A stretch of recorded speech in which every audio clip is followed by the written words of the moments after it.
Hello, I'm CinematicCritic, fresh off of Kung Fu Panda 3, and let me say, this is my first official review of the year, and what a great way to start! I gotta tell you, this was a really good movie that I went to see, and if you've got kids, they're gonna love this movie. They're gonna absolutely love Kung Fu Panda 3. So, let's get right into it, because I just gotta talk about this. I don't know if I'm going to give it a 10 out of 11 or an 11 out of 11, but I'm going to give it one of those. We'll start out with intro, non-spoiler review. With my own personal opinion, I've always loved the Kung Fu Panda movies. I've always loved a lot of DreamWorks movies. The most recent DreamWorks movie that I saw was, well, it was How to Train Your Dragon 2, and if you recall my review on that, I didn't love that one all that much. But this movie definitely sucked me back in to the DreamWorks movie, and I would even say that Kung Fu Panda 3 was better than Kung Fu Panda 2. The acting, the voice acting, well, let's talk about the voice actors. We've got Jack Black and Angelina Jolie as Po and Master Tigress, and they do a great job. They're in this a lot. Kate Hudson as Mei Mei. I don't know why she's so high up on the bill, but she is basically this kind of... you'd think she would be a love interest for Po, but she's not really. She's just kind of this girl panda that's in the movie. We've got Bryan Cranston as Lee, who is this mysterious dad that comes out of nowhere and is Po's biological father, we'll say. Because one of the things that this movie goes through is this whole... And the trailer shows some of it, but... I didn't really think there was going to be all that much about the father figure in this, but there is. It's about Mr. Ping and his actual father Lee, kinda in the beginning fighting over, just kind of fighting over about who the real father is to Po. But that very quickly subsides as they learn that they can both be his father, so not too much time on that plot. Dustin Hoffman and Jackie Chan, respectively, they play Master Shifu and Monkey. Seth Rogen as Mantis. We'll get to that when we get to the plot about just how Mantis was involved in this whole game. But all the voice acting to sum that up was pretty good. Oh, and then we had Lucy Liu and two more people to talk about. We got David Cross's Crane, another one we'll talk more about when we get into the plot, and Kay Simmons as Kai. I gotta say, as far as bad guys go in the Kung Fu Panda series, this bad guy takes the cake. He was definitely maybe not the worst bad guy, as in what he was going after, but he definitely has the most complex story. And again, we'll get to that. One more thing to talk about before we do delve into the story, and that will be the visual effects. Stunning. I mean, this is DreamWorks, so you expect stunning, but I'm telling you, this movie was stunning in its visual effects. It's a cartoon, it's amazing what DreamWorks can do, and they really show it in this film. The animation is beautiful. I kind of forget that you're watching an animated movie. And even the 3D managed to be pretty good in this. True, there are still some scenes where the 3D is obviously there to be 3D, but there are other scenes where it blends in very nicely. I just want to remind you guys before I go into stories, if you have any questions about the movie, just post a comment at any time and I'll try to answer it. So, we're going to go into the story now, and I will wear my hood whenever I'm talking about spoilers. But first we'll talk about the 3 out of 7 main points that are not spoilers. The backstory. Now, the backstory is something that is going to basically haunt the central character, and it's pretty simple in this one. It's that he doesn't know who he is as a panda. This is one problem that I had in the movie. This is my one nitpick for this movie, is that its background definitely, it's Act 1. It's Act 1. I'm sorry. Give me 1 second to fix this. I have to make sure that I'm recording. I forgot that I have to move it around. There we go. Okay. The one problem that I have with this movie is its Act 1, unfortunately, because it does kind of go back to what we already know. Come to think of it, Kung Fu Panda 2 did the same thing. It kind of brings Po back to as a start, but unlike Kung Fu Panda 2, it definitely kept going forward, and there was something entirely new to learn. So the catalyst gets the character moving. It's the part of the story that's set up. It's something I call the inciting incident, and that would obviously be the release of Kai. Now, we're going to talk about Oogway here. Oogway actually does make a reappearance in this film, in the spirit world, basically, where he has to fight our new main bad guy, Kai, and there's not much of a fight. Basically, Kai is able to destroy Oogway, and Oogway does the standard thing, saying, there is someone who will defeat you, and of course he's referring to Po, and that's how he escapes, is he's able to use Oogway's power to escape. Now, the big event that changes the character's life and ends Act 1, that would obviously be Po finding out that his father is, well, he finds his father. He knew his father was alive, but he just, well, maybe he didn't know that. But his father comes to get him, and this is where the movie finally gets interesting, because the father is legitimately scared that his son has become the Dragon Warrior. He's legitimately scared for him because he thinks that his son's going to get hurt. So it's read by Master Shifu that Po, in order to defeat Kai, will have to learn to channel Chi. Now, this is something that the series has not brought up yet. So I was definitely very interested to see where they were going to go for this, especially having watched many anime that have to do with Chi. And it did a pretty decent job of it. But basically, the father, Lee, takes him to this hidden panda village. And it's because the pandas know how to use the power of Chi. And there's like a whole legend that's told about how Oogway was also taught this. So the final part before spoilers is the midpoint.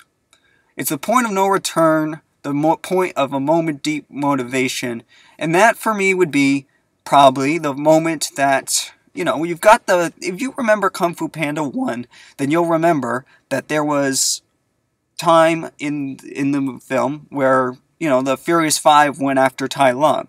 Well, there pretty much is a moment like this, where the Furious Five have to fight our main bad guy, but ultimately fail. So that's going to set up the main battle of this film, and I can't go on without talking spoilers. When I take this off, it will be safe to unmute your computer. Otherwise, that's how I'm doing it for now. And when I take this off, you can unmute your computer. Or if you want spoilers, I'm going to go into spoilers now. First, let's talk about the end of the midpoint. The end of the midpoint is Po finds out that his father does not actually know how to teach him how to do Chi. Now, his father through this movie has been very much trying to teach him how to be a panda, like he wanted to learn, but he hasn't actually taught him how to master Chi or anything like that. And Po finds out, and I gotta say, this movie did something I wasn't quite expecting it to do, and Po pretty much says to his father, Lee, that I can't believe you lied to me, and Lee says, I just didn't want to lose you again, and Po says, and this was about the moment where I realized this was going to be a 10 at work, 10 or 11. This was the moment where I realized the movie was so good. Po says, you just did. Again, you just lost me. And I was like, yes. See, this is going to get serious now. It's like Kung Fu Panda 2 in that it starts out all fun, but then, about halfway through the movie, something serious happens, and suddenly, this movie, again, this is DreamWorks at their best, is able to actually lock in on something serious. So we're moving on to the last 3 points.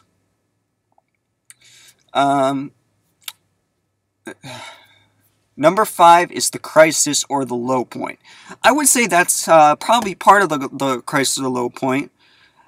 The other part being that Po ultimately is not able to master the chi. He thinks that he might lose to Kai, and he finds out, unfortunately, that all of the Fierce Five has been captured by Kai and turned into these emerald statues that he can use to fight against the pandas and Po.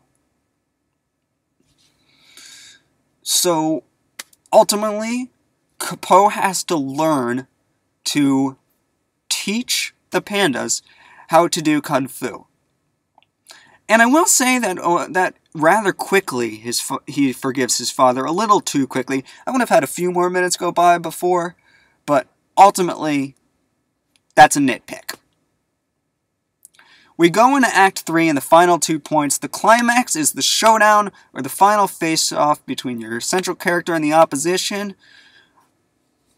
Well, what a climax, might I say. This is, of all the Kung Fu Panda films, this is definitely the best climax. And I thought it couldn't get any better after the Kung Fu Panda 2 climax, but it did. The climax where he fights Kai, it starts out with all the pandas fighting Kai. They're all using their own special talents, and while they use their special talents, they're all distracted, and Po tries to use the Wushu finger hold. If you remember that from the first film, it was what he used to defeat Tai Lung, only to find out that he can't. Can't use the Wushu finger hold because guess what? Kai is still attached to the spirit world, which means not going to work. However, in a unique twist that I didn't see coming, Po actually used the Wushu finger hold on himself while wrapping himself around Kai and transports himself to the spirit world, where the battle is ultimately able to carry out. The climax continues with him fighting, and somehow he manages to master the power of chi. Now, this is a kid's movie, so this does happen fairly quickly, that he's able to learn to use chi by... This is probably the one part of the movie that is the typical, kids movie. Everyone learns, everyone just reaches out their hand, and they all focus, and then all of a sudden all their hands start lighting up, and they give... And as much as I didn't like that, the result was amazing. I mean, Po... Oh, jeez. And this is, again, this comes back in to the point of stunning visuals. Because all of a sudden he's shrouded in this golden robe and everything, and then suddenly he's got like this dragon around him, like you would see if you ever saw an anime. You would see sometimes these characters get like these visuals around them that can actually empower them, and Po gets basically one of those, and it's shaped like a dragon, and because he is the dragon warrior, and there is a decent length battle with Kai. I'd say about 10 minutes long, and ultimately, of course, ending with Kai's defeat. And the final point is the realization when your character and audience sees that something in the character has changed.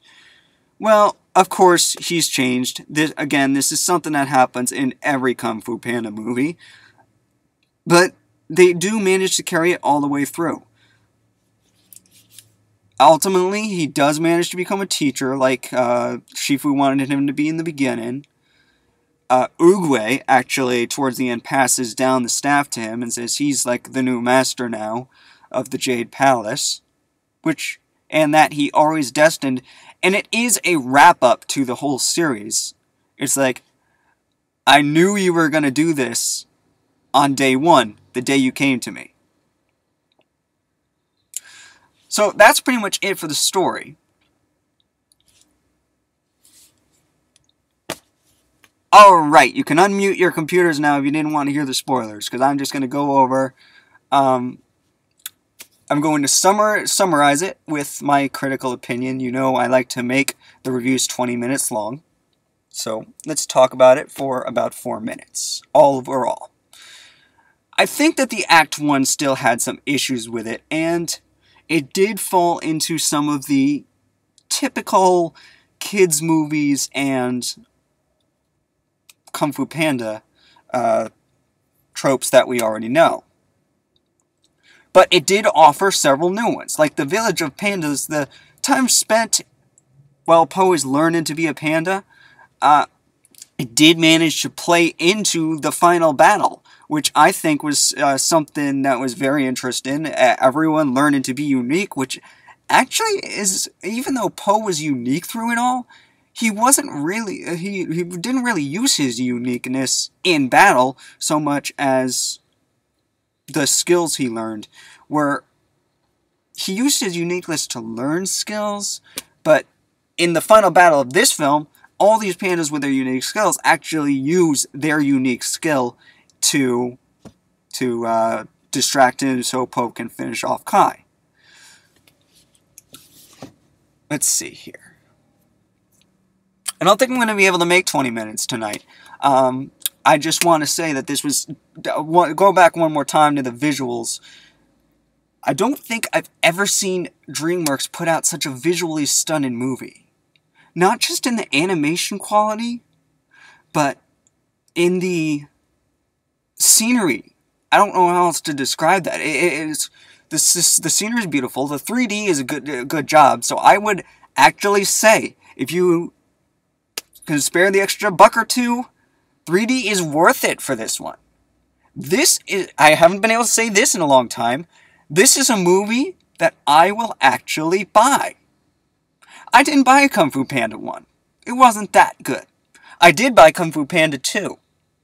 And I probably will buy Kung Fu Panda 3 because, I mean, it was basically Kung Fu Panda 2 with a couple of changes, but it's got a whole new plot, and as I said, it is a wrap-up. So I got about 2 more minutes of talk time before I end this.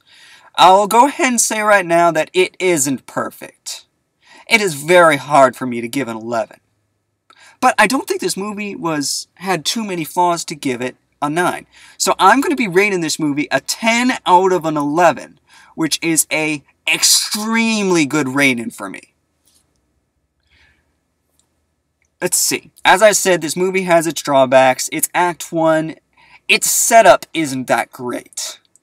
Its delivery of how the plot goes on, and like one thing I didn't talk about during the setup was, like I said, I was going to talk about Mantis and Crane, how they try to fight Kai and fail, and it's kind of obvious.